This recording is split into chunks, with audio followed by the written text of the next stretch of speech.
This is not just an essay. This is an X-ray of a wound many know but few can name. It is about betrayal so deep it shatters not only trust but the very sense of reality. It is about what happens when the empath, the one who feels everything more sharply than most, is cut open by the very hands they trusted. An empath lives with raw nerves exposed. They walk into a room and they feel the weight of every hidden thought. The smile that hides contempt, the silence that hides fear, the touch that hides desire. It is not imagination. It is data arriving faster than the mind can process.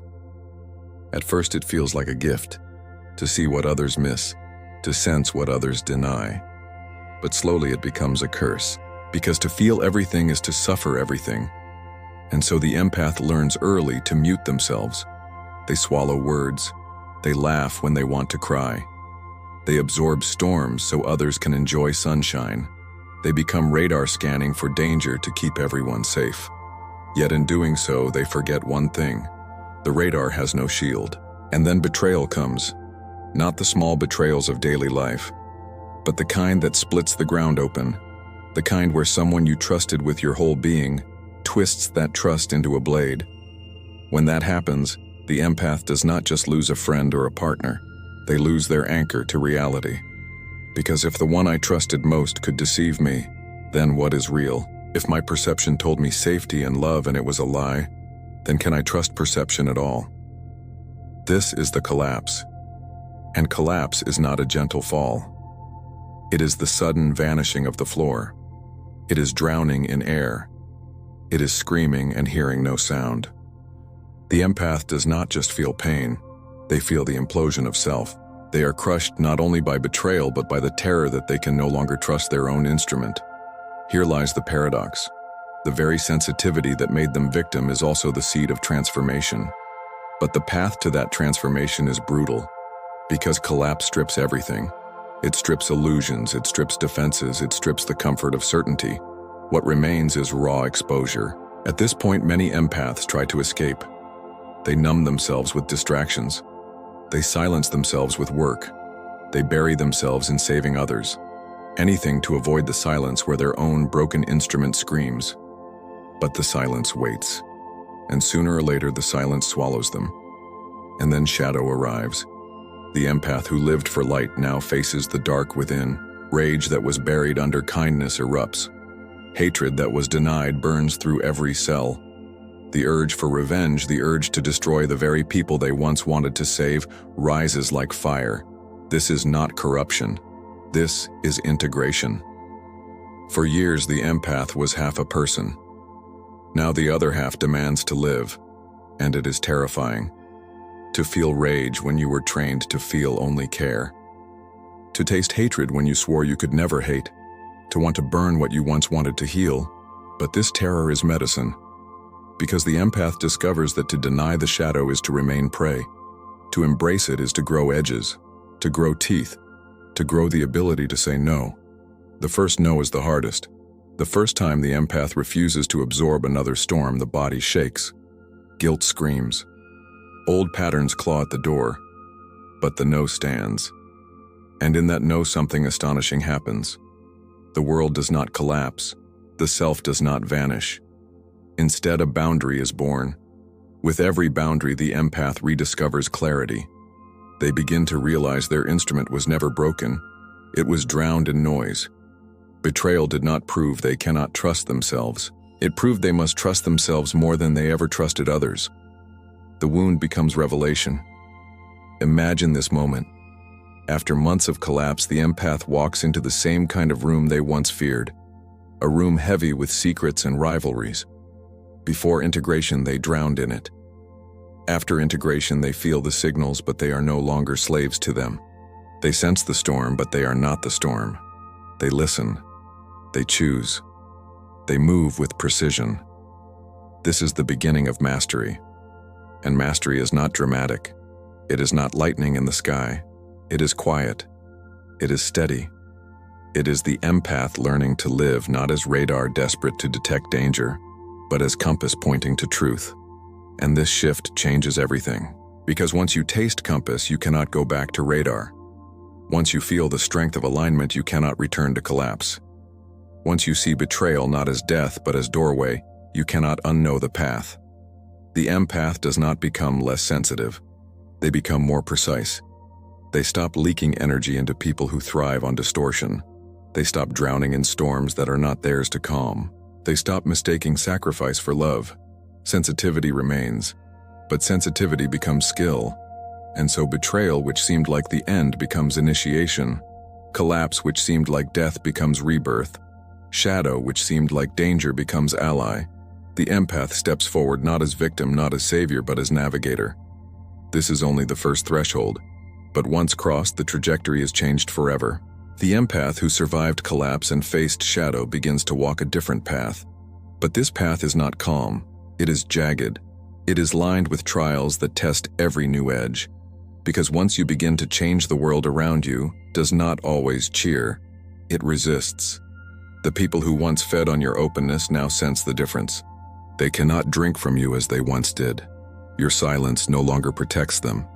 Your body no longer absorbs their chaos. And so they fight. They mock. They call you cold. They say you changed. And they are right. This is the second storm. The storm of confrontation. You are no longer collapsing inward, but now the world around you tries to collapse you outward. You feel the pressure to explain, to justify, to go back to the familiar role of savior.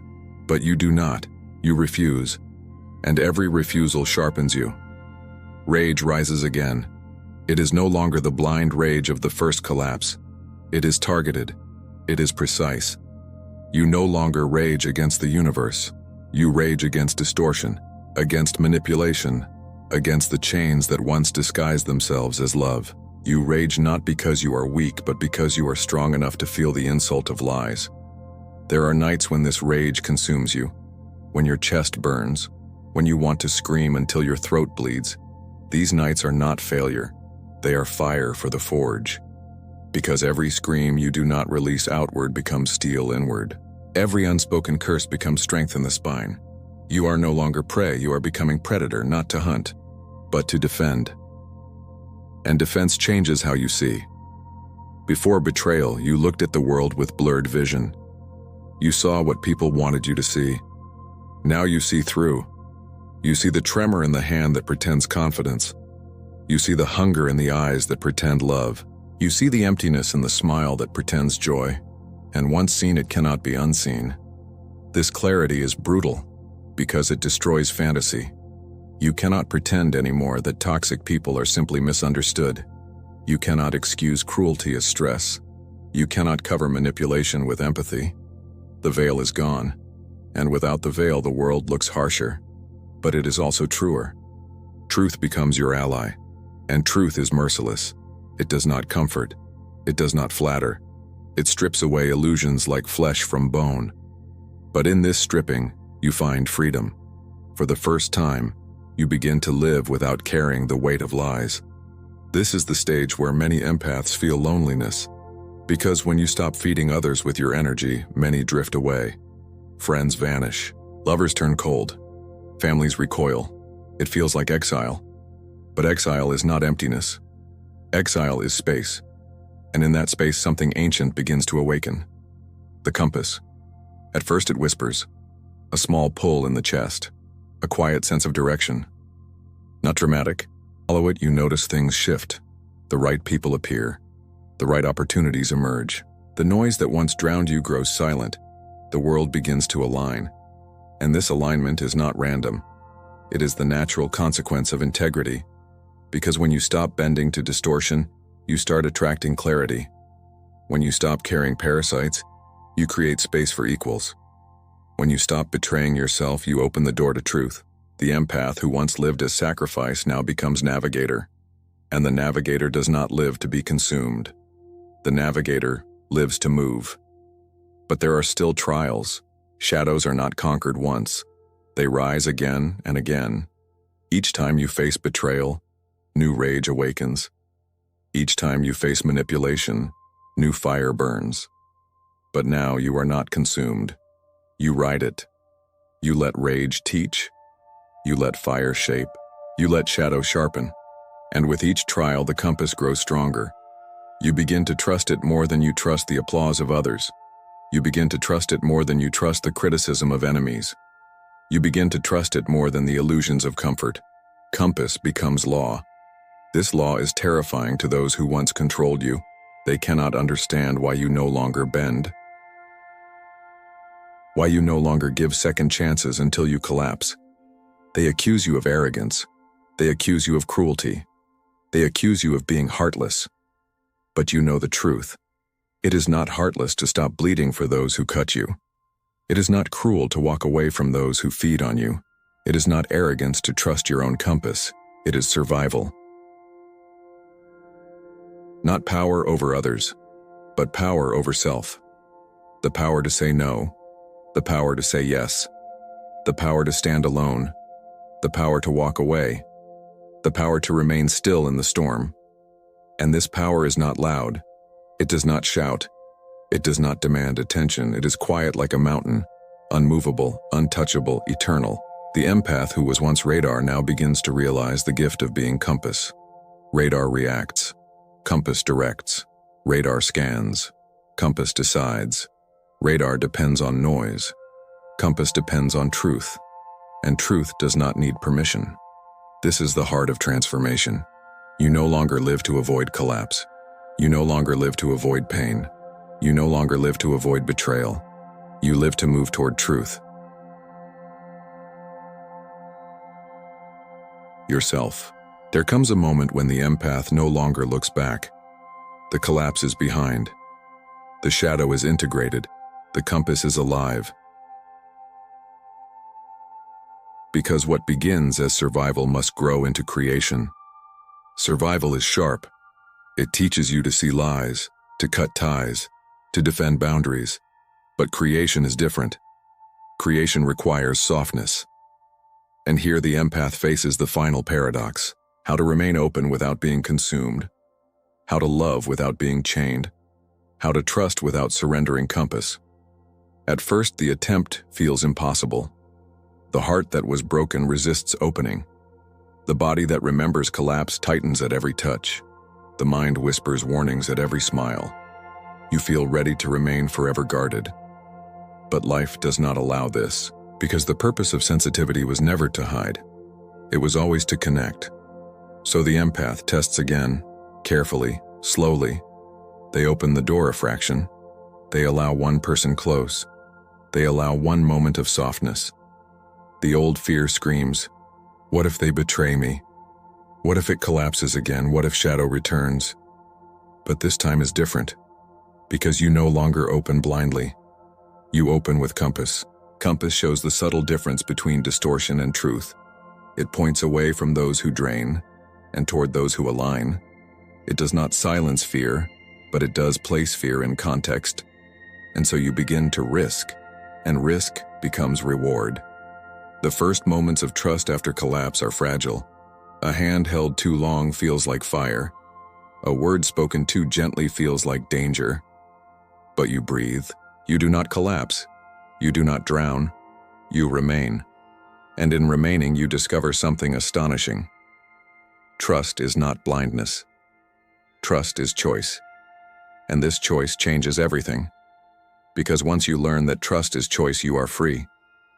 You no longer beg for safety. You no longer plead for love. You no longer wait for others to prove themselves. You decide. You measure. You align. And when misalignment shows, you walk away before collapse. This is freedom. Not the freedom of running from everyone, but the freedom of walking with the right ones. The freedom of not fearing shadow because you carry shadow within you. The freedom of not fearing betrayal because you know betrayal is no longer death but doorway. The freedom of living with openness sharpened by clarity. And in this freedom something awakens that was hidden all along. Power, not the power of domination, not the power of control, but the power of presence. When an empath stands in full presence, the air changes. People sense it before a word is spoken. It is not threat. It is not submission. It is gravity. This gravity cannot be faked. It comes only from collapse and return. It comes only from walking through fire and carrying the ash as crown. It comes only from facing shadow and choosing not to be devoured. Those who meet this gravity either rise or retreat. And this is how the empath begins to shape the field around them. Because presence is contagious. Just as collapse once spread chaos, presence now spreads clarity.